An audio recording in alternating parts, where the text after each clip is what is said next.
அப்போ உதயநிதிக்கு என்ன கணக்கு இது வச்சுருக்கீங்க, பொய் சொல்லலான்னு வச்சுருக்கீங்க? உதயநிதி எப்படி இவருக்கு பக்கத்தில் நின்று ஃபோட்டோ எடுத்தார் கேட்டால், அவர் திமுக ஆதரவாளர், அவர் திமுக இது கிடையாது அப்படின்னு ஆனால் செவிடர்கள் காதில் தான் ஜங்கு ஊதிகள், அந்த செவிடர்கள் காதில் இதெல்லாம் விழுகுமா? அதனால் நல்ல அருமையான ஒரு எண்ணம் அந்த நீதிபதி சொன்னது. ஆனால் அந்த நீதிபதிக்கு லல்லு பிரசாத் யாதவ் கால்நடை தீவன ஊழல் ஜெயிலுக்கு போயிட்டார். ஹரியானா முன்னாள் முதலமைச்சர் சௌதாலா ஜெயிலில் இருக்கார். அப்போ இப்படி மற்ற மாநிலங்களிலெல்லாம் அரசியல்வாதிகள் கொள்ளையடிக்கிறவன் ஜெயிலுக்கு போகிறான். இப்போ பாருங்கள், டெல்லியில் ஆம் ஆத்மி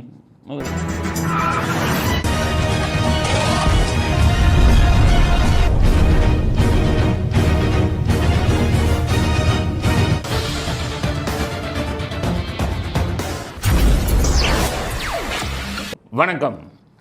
இன்றைய அரசியல் ஆடுகளத்திற்கு உங்கள் அனைவரையும் அன்புடன் வரவேற்கிறோம். இன்றைக்கு முக்கியமான செய்தி அலசல், அரசியல் அலசல் என்னென்னு பார்க்கலாம். முதல் செய்தி, மா சுப்பிரமணியம் இன்றைக்கி வாயை திறந்திருக்கார். அமைச்சர் மா சுப்பிரமணியம், அதாவது அந்தசார் கேஸில், ஞானசேகரன் கேஸில் இவர் தான் அந்த சாராக இருக்கும் என்று சந்தேகிக்கப்பட்ட மா சுப்பிரமணியம். அந்த குற்றம் நடந்ததிலிருந்து எனக்கும் அவருக்கும் சம்பந்தம் இல்லை அப்படின்னு அவர் வாயை திறந்து பேசவே இல்லை. ஆனால் இவ்வளவு நாள் கழித்து இன்றைக்கி சொல்லியிருக்காரு, எனக்கும் அவனுக்கும் சம்பந்தமே இல்லை. அது மட்டும் இல்லை, அவன் எப்படி எனக்கு தெரியும்னா, ஏன்னா ஃபோட்டோலாம் இன்டர்நெட்டில் வந்துருச்சு. அதாவது இந்த வெள்ளம் விஷயமாக வெள்ள நிவாரணத்தில் நான் கலந்துக்க போனேன். அப்போ எங்கள் பகுதியில் நான் போகும்போது சண்முகம் வட்ட செயலாளர் அவர் அவன் வீட்டு வாசலில் எனக்கு டிஃபன் கொடுத்தாரு. அப்போ அவன் என்னோட ஃபோட்டோ எடுத்துக்கிட்டான் அப்படின்னு ஒரு புது கதையை, அதாவது ஃபோட்டோ வந்ததுக்கப்புறம் அதுக்கேற்ற மாதிரி ஒரு கதையை உருவாக்கி இருக்கிறார். அப்படின்னா அவர் என்ன சொல்கிறாருன்னு பாருங்கள் இந்த வீடியோ. தமிழகத்தில் அண்ணா பல்கலைக்கழகத்தில் அண்ணாமலை மேலே குற்றச்சாட்டி இருக்கிறாரு. நீங்கள் ஞானசேகர் தரப்பில் தொலைபேசியில் தொடர்பு கொண்டதாக இல்லை முதல்ல நீங்கள் ஒன்று, அதாவது உங்கள் கேள்வியில் திருத்தங்க. அண்ணாமலை சொல்லியிருக்கிறது ஞானசேகரன் எங்களை எப்பவும் பேசினார்னு சொல்லலை, சண்முகங்கிற வட்ட செயலாளர் எங்களை பேசினார் சொல்லியிருக்காரு. அவர் பேசுனதையாவது முழுமையாக கேட்டுக்குன்னு சொல்லுங்கள். ஞானசேகரனுக்கும் எனக்குமான தொடர்பு எதுவும் இல்லைங்கிறது எல்லாருக்குமா தெரியும். இது வரைக்கும் அவன் எங்களை ஒரு தடவை கூட ஃபோனில் பேசுனதில்லை. ஞானசேகரன் சைதை தொகுதியை சேர்ந்தவன், அந்த கோட்டூர் வட்டத்தை சேர்ந்தவன். நான் ஒரு முறை மழை வெள்ளத்துக்கு நானும் துணை மேயர் மகேஷ்குமாரும் அலுவலர்களும் போனப்போ காலை சிற்றுண்டியை வட்ட செயலாளர் வாங்கிட்டு அவன் வீட்டு வாசலில் சாப்பிட வச்சார். அப்போ என் கூட ஒரு ஃபோட்டோ எடுத்ததை தவிர அவனுக்கு எனக்குமான எந்த தொடர்பும் இல்லை. அதுக்கப்புறம் இதை இவங்க பெருசாக்கினதுக்கு அப்புறம் இப்போ வழக்கில் சம்மந்தப்பட்ட இந்த உயர்நீதிமன்றமே ஒரு ஐபிஎஸ் ஆஃபீஸரை அனுமதித்து அவங்க விசாரித்து முழுமையாக நடவடிக்கை எடுத்து குற்றவாளி யாருன்றதை கண்டுபிடிச்சி இப்போ ஒரு 30 வருஷம் குறையாமல் ஆயுள் தண்டனை பண்ணியிருக்காங்க. ஸோ இந்த வீடியோவில் இப்படி சொல்கிறார். அவர் வீட்டு வாசலுக்கு வந்தது உண்மையா? ஞானசேகரன் வீட்டு வாசலுக்கு அவர் போனது உண்மையா? அங்கே டிஃபன் சாப்பிட்டது உண்மையா? அவ்வளோ வீடு இருக்கும்போது ஏன் கரெக்டாக ஞானசேகரன் வீட்டு வாசலில் உங்களுக்கு தான் தெரியாதுங்கிறீங்களே, ஏன் போனீங்க? உங்கள் சண்முகம் ஏன் உங்களை கூட்டிகிட்டு அவங்க வீட்டு வாசலில் டிஃபனை கொடுத்தாரு? சரி, இதுக்கெல்லாம் பதில் சொல்ல முடியாது. நீங்கள் உங்களுக்கு பக்கத்தில் நின்று ஃபோட்டோ எடுத்தார். இந்த ஃபோட்டோவை பாருங்கள். ஃபோட்டோவை பார்த்துட்டிங்கல்ல, இந்த ஃபோட்டோவில் அவர் என்ன சொல்கிறாரு, ஞானசேகரன் வீட்டு வாசலுக்கு நான் டிஃபன் சாப்பிட போனேன், அப்போ என் கூட ஃபோட்டோ எடுத்தான், அவ்வளோதான், அதுக்கு மேலே எனக்கு எதுவும் தெரியாதுன்ட்டு. இப்போ நீங்கள்லாம் இன்னொரு ஃபோட்டோ நான் காமிக்கிறேன், அதை பாருங்கள். இந்த ஃபோட்டோவில் ஞானசேகரன் பொன்னாடை போத்துறோம். யாருக்கு? மா சுப்பிரமணிக்கு. எல்லாத்துக்கும் மேலே இந்த பொன்னாடை போத்தும்போது மேலே கொஞ்சம் பாருங்கள், அது அவன் வீடு இல்லை. ஏன்னு கேட்டிங்கன்னா, ஏதோ ஒரு விழா நடக்குது, அந்த பந்தல்லாம் போட்டுருக்கு. இது வெள்ள டைமில் இருந்து எடுத்த வீடியோ இல்லை. அப்போ பொன்னாடை போத்துனான ஞானசேகரன் மா சுப்பிரமணிக்கு, அது எந்த விழாவில் மேலே பந்தல் போட்டிருக்க அந்த விழா எந்த விழா? ஆனால் ஒன்று தெரியவே தெரியாதுங்கிறீங்களே, நீங்கள் தான் பதில் சொல்லணும். சரி, உங்கள் இதுதான், நீங்கள் தான் வீட்டு வாசலுக்கு டிஃபன் வாங்கி சாப்பிட போனீங்க. வட்டச் செயலாளர் வண்டுமுருகன், வடிவேல் சொல்கிறபடி வட்டச் செயலாளர் வண்டுமுருகன் மாதிரி வட்டச் செயலாளர் சண்முகம் தான் உங்களை கூட்டிகிட்டு போய் அவன் வீட்டு வாசலில் டிஃபன் வாங்கி கொடுத்தாரு, அதனால் அவன் ஃபோட்டோ எடுத்துட்டான். உதயநிதியோடு எப்படி ஃபோட்டோ எடுத்தான்? இந்த ஃபோட்டோவை பாருங்கள். அப்போ உதயநிதிக்கு என்ன கணக்கு இது வச்சுருக்கீங்க? பொய் சொல்லலான்னு வச்சுருக்கீங்க. உதயநிதி எப்படி இவருக்கு பக்கத்தில் நின்று ஃபோட்டோ எடுத்தார் கேட்டால், அவர் திமுக ஆதரவாளர், அவர் திமுக இது கிடையாது அப்படின்னு உங்கள் ஸ்டாலின் ஒரு காதில் பூ சுற்றுறாரு. அதனால் நடந்த உண்மை என்ன? மா சுப்பிரமணி சொல்லுங்கள். சரி, ஞானசேகரனை அன்றைக்கி இப்போ பிரச்சனை வந்த உடனே அந்த பெண்ணு புகார் கொடுத்த உடனே தான் போலீஸ் சுதாரிக்கிறாங்க. அந்த பெண்ணை எவ்வளவோ சமாதானப்படுத்தினாங்க, முடியலை. சரி, வேறு வழி இல்லைன்னு பிடிச்சிட்டு வந்தாங்க. பிடிச்சிட்டு வந்த உடனே ஞானசேகரன் உடனடியாக வட்டச் செயலாளர் சண்முகத்துக்கு ஃபோன் பண்ணுறான், அண்ணன் என்னை பிடிச்சிட்டு வந்துட்டாங்க அப்படின்னு. அப்போ உடனடியாக வட்டச் செயலாளர் சண்முகம் மா சுப்பிரமணிக்கு ஃபோன் பண்ணுறாரு. மா சுப்பிரமணி போலீஸ் ஸ்டேஷனுக்கு ஃபோன் பண்ணி அவனை விடுதலை செய்கிறார். போலீஸ் ஸ்டேஷன் வந்து விட்டுட்டாங்க. அப்படி தான் விடுதலை ஆனது. அவன் வந்ததுக்கப்புறம் பத்திரிகையிலும் டிவிலையும் ரொம்ப பெருசாக விளம்பரமாகுது, எஃப்ஐஆர் அது இதுன்னு. உடனே போலீஸ் பயந்துட்டாங்க. போலீஸ் பயந்துட்டு ஸ்டாலின்ட்டு மா சுப்பிரமணியம், சார் இதுக்கு மேலே நம்ம அவளை வெளியில் விட்டால் நாங்கள் மாட்டிக்குவோம் சார், அதனால் நாங்கள் மறுபடியும் பிடிக்கணும் சார்னு மறுபடியும் கைது பண்ணி கூட்டிகிட்டு வராங்க. ஆக முதல்ல கூட்டிகிட்டு போன போலீஸை மறுபடியும் அவனை விடுதலை செஞ்சதுக்கு காரணம், அவன் சண்முகம் வட்டச் செயலாளர்கிட்ட சொல்லி, அவர் மா சுப்பிரமணியிட்ட சொல்லி, மா சுப்பிரமணி போலீஸ் ஸ்டேஷனில் பேசி விடுதலை செய்கிறார். இதை மா சுப்பிரமணியன் மறுப்பாரா? முதல்ல சொல்லணும், மறுக்க முடியாது. ஆக அவனை முதல்ல காப்பாற்றிருக்கீங்க. அதோட உங்கள் வட்டச் செயலாளர் தான் வந்து அண்ணா பல்கலைக்கழகத்து உள்ளெல்லாம் பேசிக்கிட்டு இருந்திருக்கார். அங்கே இருக்கக்கூடிய தடயங்களை அழிக்கணும் அப்படிங்கிறதுக்காக பண்ணியிருக்கேன். சரி, இதுக்கு இடையில் சில நாட்களுக்கு முன்பாக எங்கள் சேனல் இல்லாமல் வெளி சேனலில் நான் 2 பேட்டி கொடுத்தேன். இந்த 2 பேட்டியிலையும் முக்கியமான விஷயத்த சொல்லியிருந்தேன். எப்படின்னா, ஏரோப்ளேன் மோடில் வச்சா ஃபோன் பேசக்கூடிய முடியாதுன்னு கமிஷனர் சொல்லிட்டார்.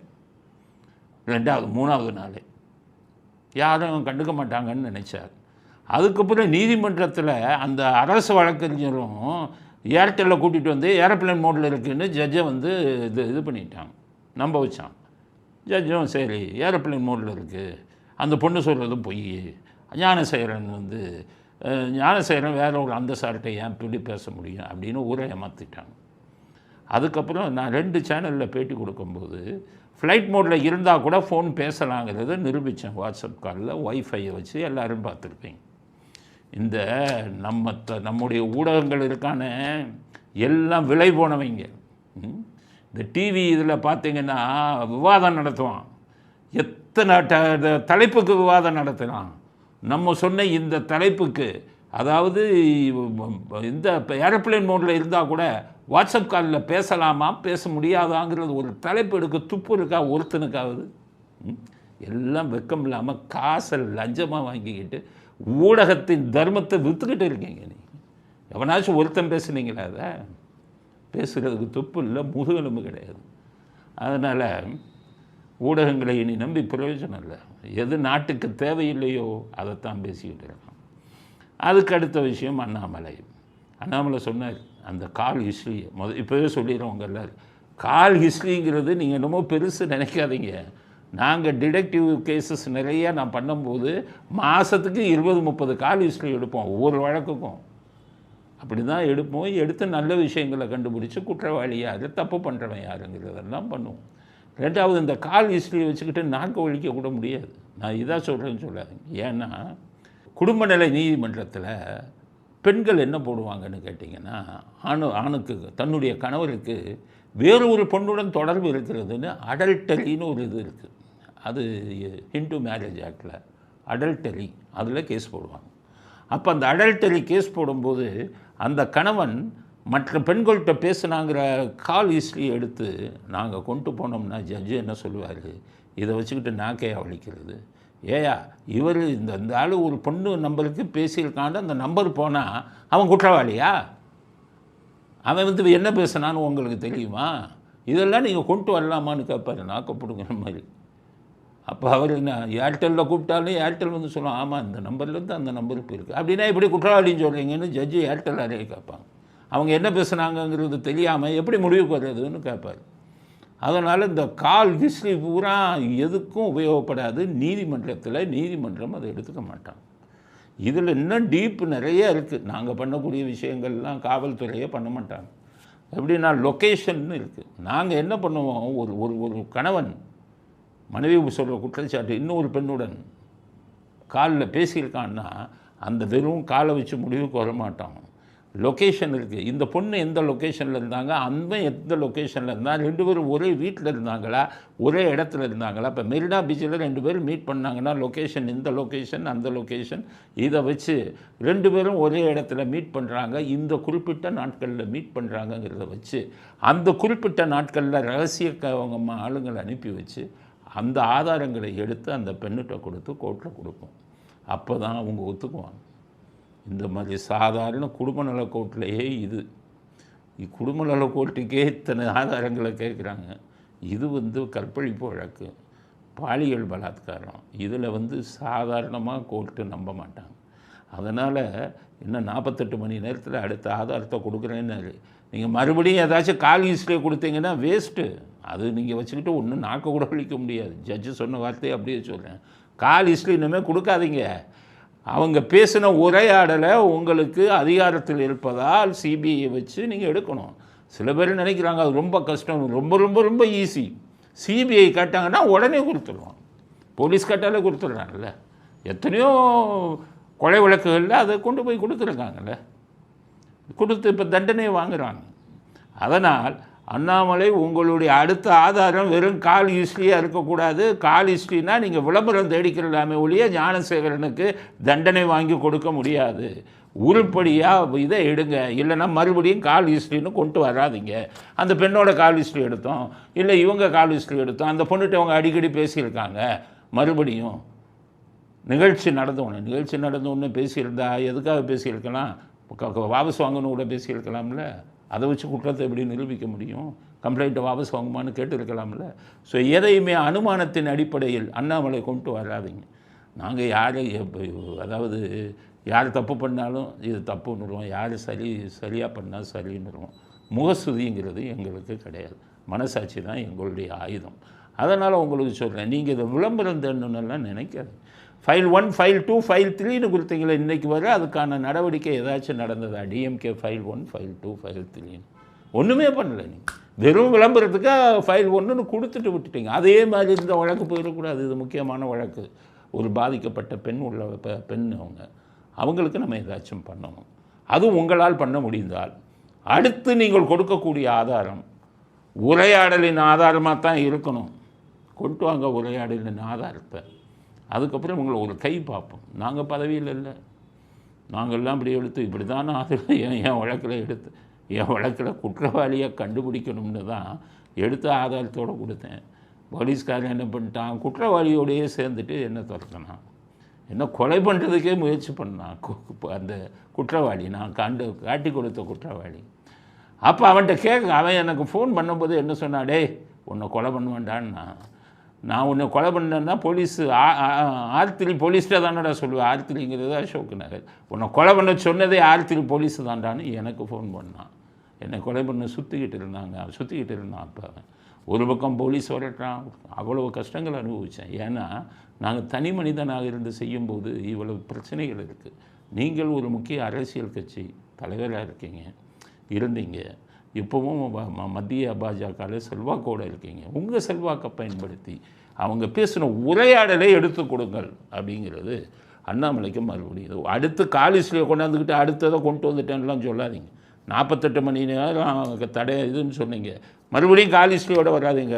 அது தூக்கி குப்பை தொட்டியில் தான் போகணும். அது எதுக்குன்னா, விசாரணை நம்ம நடத்தும் போது இந்த கால் ஹிஸ்ட்ரிங்கிறது நமக்கு ஒரு முடிவு, அது இப்படி இருக்கலாம் அப்படின்னு முடிவு எடுக்க உபயோகமாக இருக்கும். ஆனால் முடிவை எடுத்துட்டு மறுபடியும் ஆதாரத்தை தேடி போய் கண்டுபிடிக்கணும். அப்போ தான் இந்த கால் ஹிஸ்ட்ரிங்கிறது உபயோகமாக இருக்கும். அடுத்த தடவை உங்கள் டைம் முடிஞ்சிருச்சு, 48 மணி நேரம், நல்ல ஒரு ஆதாரணமாக, வலுவான ஆதாரணமாக குற்றவாளிகளை அதோட மாட்டணும். சுப்பிரமணியிட்ட சண்முகம் பேசுனது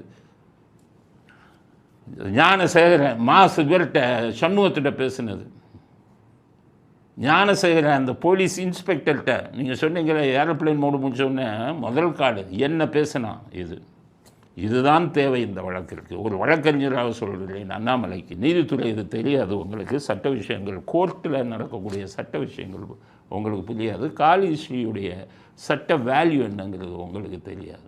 அதனால் நல்ல ஆதாரத்தோடு அண்ணாமலை அவர்கள் பேசிய உரையாடலை அண்ணாமலை வெளியிடுவார் என்று நினைக்கிறேன். முதல் மாலை அண்ணாமலைக்கு நான் போகிறேன், அவங்க பேசிய உரையாடலை மட்டும் கொண்டு வாங்க அப்படிங்கிறது அடுத்த கட்ட கருத்து. அடுத்து இந்த வழக்கு இப்படியே போயிட்டு இருக்கு, இதுக்கு என்ன தான் முடிவு, இதுக்கு தண்டனை வாங்கி கொடுக்க முடியாதா? நிறைய பேர் கேட்டாங்க என்கிட்ட, ஏன் நீங்களே இதில் ஆஜராக முடியாதா சார் என்னெல்லாம் கேட்டாங்க. எப்படின்னா இந்த வழக்கில் தண்டனை வாங்கலாம், எப்படின்னா தீர்ப்பு வந்துச்சு. இப்போ குற்றவாளி தரப்பு வழக்கறிஞர்கள் சொல்லிட்டாங்க, நாங்கள் அப்பீல் பண்ண போகிறோம், மேல்முறையீடு பண்ண போகிறோம், அவனுக்கு நம்ம ஞானசேகரனுக்கு பெயில் வாங்க போகிறோம், ஜாமீன் அப்படின்னு அறிக்கை விட்டாங்க. அது அவங்களுடையது, ஏன்னா அவங்க குற்றவாளிக்கு பண்ணுறாங்க. ஆனால் இந்த பெண் சார்பாகவும் அப்பீல் பண்ணலாம், இன்டர்வியூனர் பெட்டிஷன் போட்டிருக்கணும், அவங்க போட்டாங்களா என்னன்னு தெரியல. இந்த பெண் சார்பாக இன்டர்வியூனராக இருந்து இந்த வழக்குக்கு மேல்முறையீடு செய்யலாம் அப்படிங்கிறது தான் என்னுடையது. மேல்முறையீடு நீங்கள் எப்படி செய்யணும் தெரியுமா? 2 விஷயம். 30 வருடம் என்ற தண்டனை கொடுத்திருக்கிறார் நீதிபதி, அது செல்லாது. அங்கே கொடுக்கப்பட்ட தண்டனையை தூக்கு தண்டனை இல்லைன்னா ஆயுள் முழுவதும் சிறை. அதனால் சென்டென்சஸ் இது குறைவாக இருக்கிறது, தண்டனை என்பது குறைவாக இருக்கிறது. ஜட்ஜு நீதிபதிக்கே அப்படி குறைந்த தண்டனை கொடுப்பதற்கு சட்டத்தில் இடமில்லை. உச்சநீதிமன்றம் சொன்னது தூக்கு தண்டனையிலிருந்து ஆயுள் தண்டனையாக குறைத்த வழக்கில் தான் சொன்னது. இந்த நீதிபதி சொன்னது அந்த தீர்ப்பு செல்லாது, அதிகபட்ச தண்டனை கொடுக்க வேண்டும், அது சட்டத்தில் ஒன்று இருக்குது. அதை அப்படி ஒரு அந்த வழக்கில் அப்பீலில் இவங்க இப்படி கொண்டு வரணும். 2வது, இந்த வழக்கில் இன்னொரு குற்றவாளியை விட்டுட்டாங்க. அதாவது ஏரோப்ளேன் மோடில் இருந்து பேசினா கண்டுபிடிக்க முடியாதுன்னு கமிஷனரும் பொய்யை சொல்லிவிட்டார், நீதிமன்றமும் அதை நம்பிவிட்டது. ஏர்டெல்லில் கூட்டி அந்த அரசு வழக்கறிஞர்களும் அவர்களை காப்பாற்றி இருக்கிறார்கள். அதனால் இந்த தீர்ப்பை அப்பீல் நீங்கள் போட்டு இந்த தீர்ப்பை ரத்து செய்து மீண்டும் விசாரணை நடத்த வேண்டும்னு சொல்லி நீங்கள் ஹைகோர்ட்டிலிருந்து இந்த கோர்ட்டுக்கு நீங்கள் வாங்கலாம், அதில் சட்டத்தில் இடம் இருக்கிறது. இதை அவங்க சார்பான இருந்த அந்த வழக்கறிஞர், அந்த பெண் சார்பாக இருந்த வழக்கறிஞர் இதை செய்யலாம். உங்களுக்கு செய்ய முடியலை, உங்களுக்கு செய்ய பயமாக இருந்தது, இல்லை நீங்கள் வெளியூரில் இருக்கீங்கன்னா உங்களுக்கு வேண்டிய அத்தனை சட்ட உதவிகளையும் நான் செய்கிறேன். இல்லை நீங்கள் ஆஜரானாலும் கூட உங்களுக்கு என்ன உதவி செய்யணுமோ சட்ட ரீதியான உதவி நான் செய்கிறேன். நீங்கள் வக்காலத்தில் கையெழுத்து போட்டு எனக்கு கொடுத்தீங்கன்னா நானே கூட ஆஜராகிறேன். எனக்கு ஒரே ஒரு இது உங்களுக்கு கொடுக்க முடியும், அந்த பெண்ணுக்கு ஒரே ஒரு உறுதிமொழி, என்னை இவர்கள் யாராலையும் விலைக்கு வாங்க முடியாது. ஒன்று, என்னை எந்த கொம்பனாலும் பயமுறுத்த முடியாது. அது போலீஸாக இருந்தாலும் சரி, ஜுடிஷியராக இருந்தாலும் சரி, அரசியல்வாதியாக இருந்தாலும் சரி, எந்த கொம்பனும் என்னை பயமுறுத்த முடியாது. மனசாட்சிப்படி உங்களுக்கு இந்த இதில் ஆஜராகி நான் வாதாட தயார். அதனால் இந்த வழக்கை நீங்கள் இது பண்ணிங்கன்னா உண்மையான குற்றவாளியை கண்டுபிடிக்கலாம். அது ஒன்று தான் வழி. ஏன்னா தீர்ப்பு வந்துருச்சு, சட்ட ரீதியாக தான் அதில் போகணும். அப்போ சட்ட ரீதியாக நீதிமன்றத்திலேருந்து ஏதாச்சும் ஆர்டர் வாங்காமல் அந்த சாருக்கு தண்டனை வாங்கி கொடுக்க முடியாது. அதனால் பெண் தரப்பில் இருக்கிறவங்க ஏதாச்சும் நடவடிக்கை எடுங்க. இல்லை என் மேலே உங்களுக்கு நம்பிக்கை இல்லைன்னா வேறொரு வழக்கறிஞர், நீங்கள் நம்பக்கூடிய வழக்கறிஞரை வச்சாச்சும் அப்பீல் பண்ணுங்கள், இந்த தீர்ப்பை அப்பீல் பண்ணுங்கள் அப்படிங்கிறது தான் முதல் கட்ட கருத்து. அடுத்து மதுரை உயர்நீதிமன்றம் ஒரு தீர்ப்பை கொடுத்துருக்கு, நம்ம பாராட்ட வேண்டிய ஒரு தீர்ப்பு. ஏதோ அந்த நீதிபதி நல்ல மனுஷனாக இருப்பார். அதாவது ஒரு வழக்கு வருது, அந்த வழக்கில் அவர் என்ன சொல்கிறாருன்னா, எப்போ அரசாங்கத்திட்டேருந்து ஆஸ்பத்திரி நிறையா திறக்கிறீங்களே, மக்களை காப்பாற்றணுன்னு தானே திறக்கிறீங்க, இந்த டாஸ்மாகை ஏன்ப்பா மூடக்கூடாது, முழு மதுவிலக்கை நீங்கள் ஏன் கொண்டு வரக்கூடாது, மற்ற மாநிலங்கள்லாம் மதுவிலக்கை கொண்டு வந்துட்டாங்களே, நீங்கள் ஏன் கொண்டு வரக்கூடாது, சமுதாயம் அழிந்து கொண்டிருக்கிறது, படிப்படியாக மதுவிலக்கை கொண்டு வாருங்கள் என்று செவிடர்கள் காதில் சங்கை ஊதியிருக்கிறார் அப்படின்னு ஒரு வழக்கில் சொல்லியிருக்கார். ஆனால் செவிடர்கள் காதில் தான் சங்கு ஊதியிருக்கார், அந்த செவிடர்கள் காதில் இதெல்லாம் விழுகுமா? அதனால் நல்ல அருமையான ஒரு எண்ணம் அந்த நீதிபதி சொன்னது. ஆனால் அந்த நீதிபதிக்கு நன்றியை தெரிவித்துக் கொள்ளும் அதே வேளையில் அவரிடம் ஒரு கவலையையும் நான் பகிர்ந்து கொள்ள விரும்புகிறேன். நீதிமன்றத்தை குறை சொல்வதற்காக சொல்லலை. என்னுடைய கவலை என்னென்னா, நீங்கள் சொல்கிறீங்க மதுவிலக்கை கொண்டு வாங்க மூடுங்கன்னு, ஆனால் உச்ச நீதிமன்றம் 1000 கோடி டாஸ்மாகில் ஊழல் நடந்ததை விசாரிக்கவே கூடாதுன்னு ஸ்டே கொடுக்குறாங்க. அப்போ நீதிமன்றங்கள் நல்லதும் செய்யுது கெட்டதும் செய்யுதுங்கிறதுக்கு இது ஒரு உதாரணம் இல்லை. இந்த டாஸ்மாகுக்கு 49,500 கோடி ஒவ்வொரு வருஷத்துலேயும் அரசியல்வாதி கொள்ளையடிக்கிறான். அரசாங்கத்துக்கு வரும் வருமானம் 40,000 கோடி. அரசியல்வாதிகள் ஒரு வருஷத்தில் அடிக்கிற கொள்ளை 49,500 கோடி. நீங்கள் சொல்கிற அறிவுரை அவன் காதில் விழுகாது. ஆனால் ஒழுங்காக ஈடிக்காரன் அதெல்லாம் விசாரித்து கரெக்டாக ரித்தீஷை போய் பிடிச்சிட்டான், ஆகாஷவங்களெல்லாம் போய் பிடிச்சிட்டான். அந்த நேரத்தில் கெடுத்தது யார்? இந்த சமுதாயத்தை கெடுத்து கொண்டிருப்பது யார்? உச்ச நீதிமன்றம் கொடுத்த தடை தானே. கண்டுக்கிட்டானா 5 நிமிஷத்தில் எதை பற்றியாச்சும் யோசிச்சானா? முன்னாடி வந்த 2 பெரிய கோடி ரூபா வாங்குகிற வக்கீல மூஞ்சியை பார்த்துட்டு கொடுத்தாங்களே. இதற்கு மன்னிப்பு உண்டா? எவ்வளவு பேர் இது பண்ணுறாங்கன்னு உங்களுக்கு இருக்கக்கூடிய சிந்தனை அந்த உச்ச நீதிமன்ற நீதிபதிகளுக்கு இருக்கா? நிறுத்திட்டாங்க, முடிஞ்சு போச்சு. அப்போ 1000 கோடி இனி அவனுக்கு பயம் வருமா? அப்பாவும் பையனாக அரண்டு போயிருந்தாங்க. அப்பா இங்கேருந்து ஓடினார் டெல்லிக்கு, மோடியை பார்த்தார், இவங்களை பார்த்தார். சரி, ஸ்டே கொடுத்துட்டான், தடை. அதை நீக்குவதற்கு வக்கில்ல ஈடிக்கும் மத்திய அரசாங்கத்துக்கும். மத்திய அரசாங்கம் ஈடி அதிகாரிகளையே மாற்றுறாங்க. எதுக்கு மாற்றினாங்க தெரியாது. ஸ்டாலினை காப்பாற்றவா? அப்போ எப்படி நீங்கள் மதுவிலக்கை கொண்டு வர முடியும்? அந்த நீதிபதி சொன்னபடி அந்த டாஸ்மாகை எப்படி ஒழிக்க முடியும்? நீதிமன்றங்களும் சேர்ந்து துணை போகிறீங்களே, மத்திய அரசும் சேர்ந்து துணை போகுதே. ஈடியின் கைகள் கட்டப்பட்டு விட்டதா? ஈடியின் வாய் மூடப்பட்டு விட்டதா? அவர்கள் கை கட்டப்பட்டதற்கும் வாய் மூடப்பட்டதற்கும் யார் காரணம்? அரசியல் காரணமா? திமுகவுக்கு 23 MP இருக்கிறது, அது நமக்கு உதவியாக இருக்கும் என்று மத்திய அரசாங்கம் சுயநலமாக சிந்தித்து இன்று வரை அந்த தடையை நீக்காமல் இருக்காங்களா? அதுக்கெல்லாம் பதில் வேணுமே. அதனால் நீதிமன்றம் மட்டும் சிந்திச்சு என்ன இருக்கும்? இவங்களை திருத்தவே முடியாது. அது ஸ்டாலின் குடும்பத்தை, அதாவது நான் பார்த்துட்டேன், ஒரு முதலமைச்சரை நம்ம க்ளோஸாக நீங்கள் வாட்ச் பண்ணணும். எந்த முதலமைச்சர் இருந்தாலும் அந்த ஆளுக்கு வருத ஆளுக்கு மனசாட்சி இருக்கா? இவன் நாட்டு மக்களை பற்றி சிந்திக்கிறானா? இவன் கொள்ளையடிக்கிறதே குதா வச்சுருக்கான். நான் பார்த்த உடனே நீங்கள் புரிஞ்சுக்கலாம். ஸ்டாலினை நான் பார்த்த உடனே புரிஞ்சுட்டேன். மனசாட்சிங்கிறது அவருக்கு 1% கூட இல்லை. நாட்டு பணத்தை கொள்ளையடிக்கிறமே, மக்கள் சாகுறானே. ஒரே சுயநலம், பணத்தை சம்பாதிக்கணும், உலக மகா கோடீஸ்வரன் ஆகணும், ஒவ்வொரு எலெக்ஷன்லையும் 5000 10,000ன்னு கொடுத்து ஆட்சியை பிடிக்கணும் அப்படிங்கிற எண்ணமுள்ள ஒரு முதலமைச்சர் இருக்கும் இந்த நாட்டிலே. இப்படி நீதிமன்றங்களும் சேர்ந்து துணை போகிறீங்க. உயர்நீதிமன்றம் மதுரை கிளைக்கு நன்றியை தெரிவிக்கும் அதே நேரத்தில் மற்ற நீதிமன்றங்கள் எந்த லட்சணத்தில் இருக்குது, குறிப்பாக உச்ச நீதிமன்றம் எந்த லட்சணத்தில் இருக்குங்கிறத மக்கள் புரிஞ்சுக்கணுங்கிறதுக்காகத்தான் வேதனையுடன் இந்த கருத்தை நான் பதிவு செய்ய விரும்புகிறேன். இதுக்கு அடுத்து ஒரு comedy, Bussy Anand comedy. Bussy Anand பேசுகிறார், அந்த வீடியோ கேளுங்க. என்ன சொல்கிறார் புஷி ஆனந்த்? 2 விஷயத்த சொல்கிறார். என்னன்னு கேட்டிங்கன்னா, 1000 கோடி அப்படின்லாம் சம்பாதிச்சு ஜெயிலுக்கு போகிறதுக்கு நாங்கள் ரெடியாக இல்லை அப்படிங்கிறது. எனக்கு தேவை காலையில் 5 இட்லி, மதியம் சாதமாக, நைட்டு 5 இட்லியாம். இதுதான் எங்களுக்கு தேவை. 3வது என்ன சொல்கிறாரு? கொள்ளையடிக்கிறதுக்காக, மக்கள் கொள்ளையடிப்பதற்காக இப்போ நாங்கள் அரசியலுக்கு வரலை, மக்களுக்கு நன்மை செய்வதற்காக அரசியலுக்கு வருகிறோம். பணத்து மேலே வேற எந்த மேலேயுமே எதெல்லாம் ஆசையெல்லாம் கிடையாதுங்க. எங்க தலைவர் தளபதி அவர்கள் 2026 அந்த இடத்தை அழைக்க வேண்டும், அமர வேண்டும்.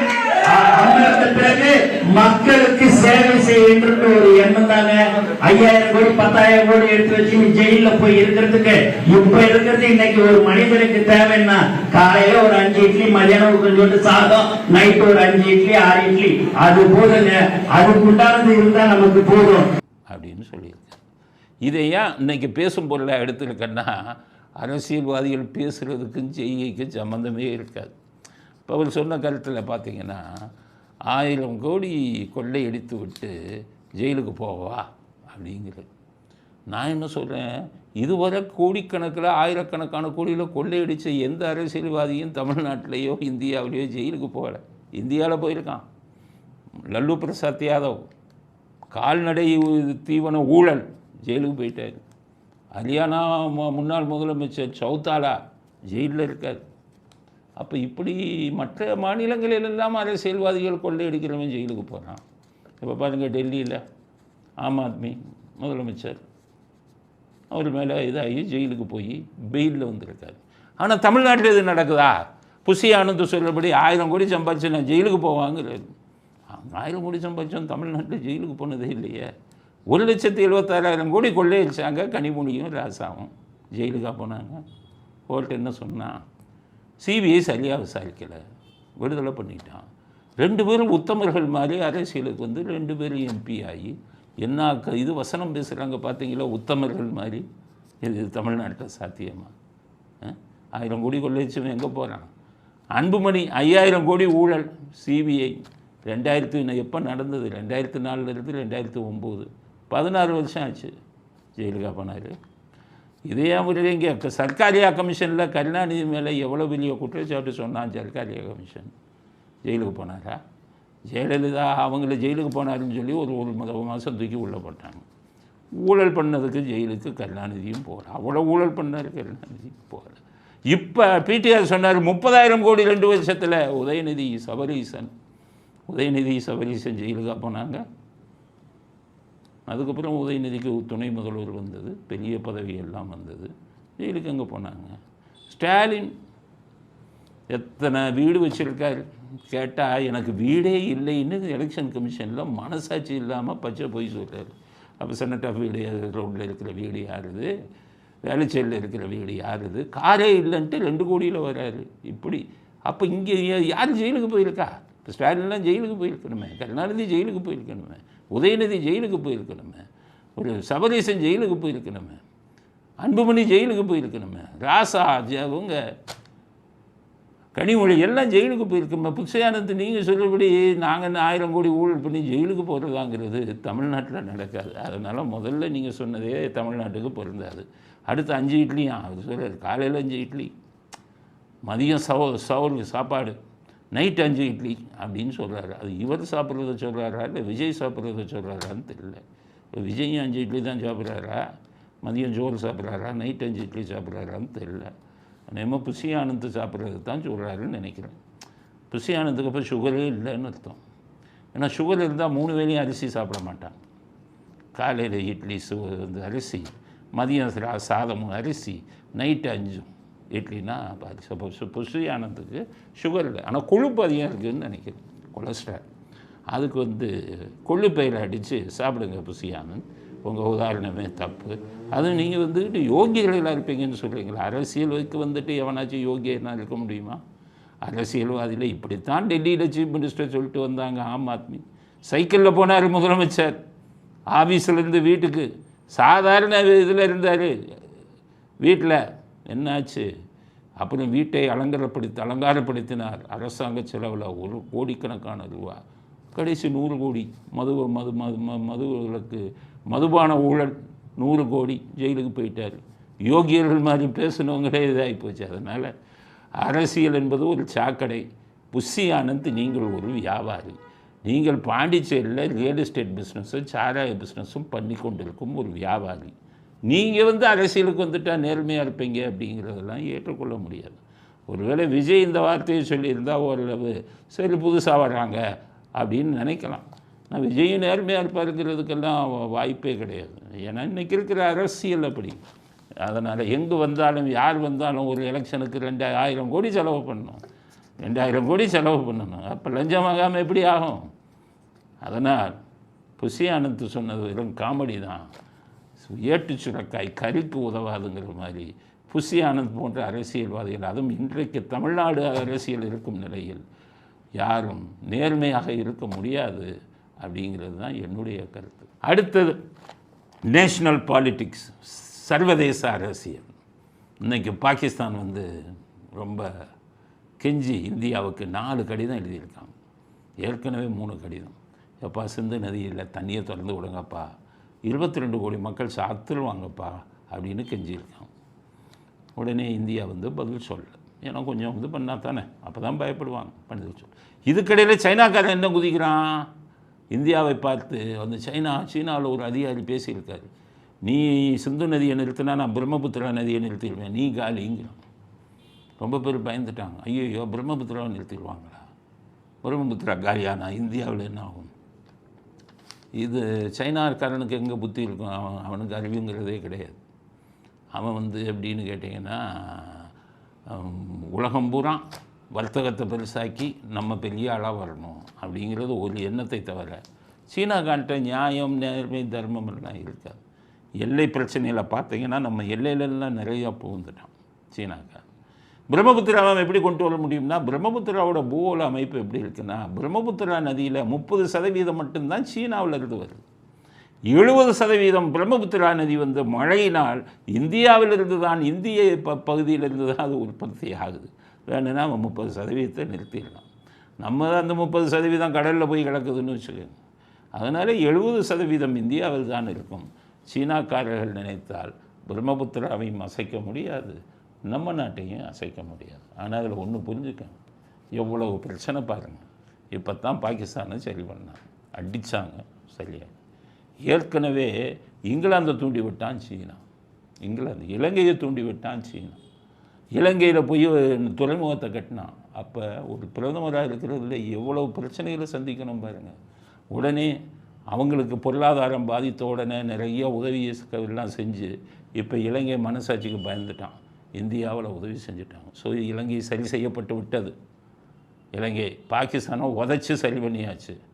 அதுக்கடுத்தது இந்த மாலத்தீவு, ஒரு சீனாவுடைய ஆதரவாளர் பிரதமராக வந்துட்டான். அவன் வந்து நிறையா இந்தியாவுக்கு எதிராக பல விஷயங்களை செஞ்சான். சுற்றுலா பயணிகளெல்லாம் தடுத்து போகாதீங்கன்னாங்க மாலத்தீவுக்கு. மாலத்தீவு பிரச்சனையில் மாட்டினான், பொருளாதார பிரச்சனையில். அவனுக்கு பல உதவிகளை செஞ்சோன்னு இப்போ அவன் சொல்லிட்டான், இந்தியா இல்லாமல் நம்ம இருக்க முடியாது அப்படின்னு. பங்களாதேஷை இப்போ தூண்டி விட்டுக்கிட்டு இருக்கான். அங்கே யூனுஸ்னு ஒரு முட்டாள், அவன் வந்து இவன் என்ன இந்த இது வாங்கினவனா நோபல் பரிசு, அவனை கொண்டாந்து போட்டாங்க. அவனுக்கு கொஞ்சமாச்சும் இது வேணாமா? பங்களாதேஷ் உருவானதே இந்தியாவால் தானே. இந்திரா காந்தி இருக்கும்போது ஷேக் ஹசீனா அப்பாவை போராட்டம் பண்ணிக்கிட்டு இருந்தவரை பங்களாதேஷை தனியாக பிரித்து ஆட்சியை கையில் ஒப்படைச்சது இந்தியா தானே. ஒரு நோபல் பரிசு வாங்கின முட்டாள் வந்து இந்தியாவுக்கு எதிராக இது பண்ணிக்கிட்டு இருக்கான். இப்போ பங்களாதேஷை சமாளிக்கும். நேபாளத்தை சைனா தூண்டி விடுறான், நேபாள பிரச்சனை பண்ணிக்கிட்டு இருக்காங்க. ஒரு நாட்டை நிர்வகிப்பது என்பது, நம்ம எதிரிகளிடமிருந்து காப்பாற்றுவது என்பது இவ்வளவு விஷயம் வேணும். ஸோ இந்த மாதிரி ராகுல் காந்தி மாதிரிலாம் பிரதமராக வந்தால் நாடே குட்டிச்சோராக போகணும், அரசியலுக்காக சொல்ல. அதனால தான் சசி தரூர் போன்ற படித்தவர்கள், சிதம்பரம் மாதிரி ஆளுங்க கூட இப்போ பாஜகவுக்கு ஆதரவாக பேசுகிறாங்கன்னா இவர்கள் எடுக்கும் நடவடிக்கை சரி. இந்த விஷயத்தில் அவங்கள நம்ம பாராட்டித்தான் ஆகணும். அதனால் இந்தியா வந்து சர்வைவ் ஆகி நிற்கிறதுனா இந்தியாவின் பாதுகாப்புக்கு பல விஷயம் நம்ம செஞ்சுக்கிட்டு இருக்கணும். பாகிஸ்தான் ஆக்குப்பைடு காஷ்மீர்னு இருக்குது, POK, பாகிஸ்தான் ஆக்கிரமித்த காஷ்மீர். இந்த பிரம்மபுத்திரா இது சிந்துவில் நிறைய நதி வந்து அங்கேருந்து உருவாகுது, பாகிஸ்தான் ஆக்குப்பைடு காஷ்மீரை. பாகிஸ்தானை வருங்காலத்தில் பயமுறுத்தணும்னா நம்ம காஷ்மீரை பிடிக்கணும், பாகிஸ்தான் ஆக்கிரமித்த காஷ்மீர். அப்போ தான் வருங்காலத்தில் அவங்க நமக்கு பயந்துக்கிட்டு இருப்பாங்க. அதனால தான் இப்போ பாகிஸ்தான் ஆக்கிரமித்த காஷ்மீரில் போராட்டங்களை தூண்டி விட்டுருக்காங்க. நம்ம ரா வந்து தூண்டி விட்டாங்க. இப்போ பாகிஸ்தான் ஆக்கிரமித்த காஷ்மீரில் போராட்டம் தீவிரமாகிட்டு இருக்குது. எங்களுக்கு பாகிஸ்தான் வேண்டாம்னு சொல்கிற மாதிரி. அதெல்லாம் நம்ம உருவாக்குனது தான். ஒரு நாட்டின் பாதுகாப்புக்கு இவ்வளவு விஷயம் இருக்குது. இன்னும் நாம் சொல்லாத இன்னும் பல விஷயங்கள் இருக்குது. பர்மாவிலேருந்து இனி பிரச்சனை வரும். நம்ம எல்லையில் இருக்கிறவங்க அத்தனையும் நம்ம எதிரி கொடுத்துக்கிட்டு இருக்கோம். இன்னும் பாகிஸ்தானில் இந்த அணு ஆலைகள் இருந்ததெல்லாம் அவன் சொல்கிறான் அமெரிக்காதுங்கிறான்.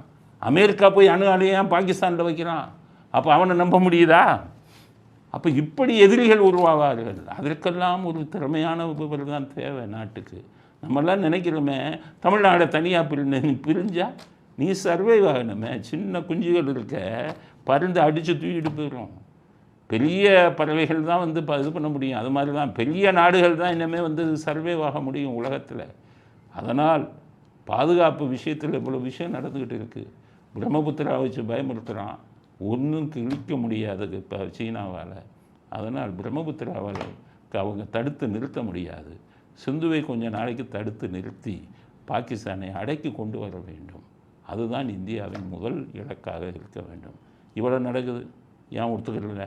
பாகிஸ்தான்காரன் தீவிரவாதத்தை நிறுத்தினா ஏன் ஒத்துக்க மாட்டேங்கிறான்?